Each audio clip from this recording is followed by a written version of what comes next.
Kwa majina naitwa George Kulindwa au jina maarufu la utani ni Kulindwa wa pili. Tunasherehekea Dominika ya Matawi katika parokia teule ya kuzaliwa Bikira Maria Kisukuru. Tunasherehekea Dominika ya Matawi ni tunajiandaa ushindi wa Yesu Kristo. Aliteswa, akafa, akafufuka. Hapa tulipo tunahesabu siku sita, yani siku sita kabla ya Yesu kufufuka. Kwa hiyo Dominika ya Matawi ni ishara ya kuandaa waumini, na sikukuu hii tunakumbuka siku aliyokamatwa Bwana wetu Yesu Kristo kuingia katika mateso.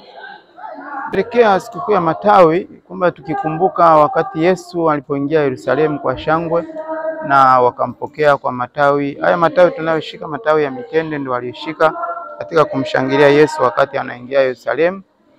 So inatukumbusha kwamba na sisi tunajikumbusha kwamba tunaingia katika kuelekea kwenye wiki ya mateso, kwa sababu Bwana walimshangilia kwa shangwe, na sisi ni ishara inaonyesha kwamba tunamshangilia Bwana wetu Yesu Kristo, mkombozi wetu.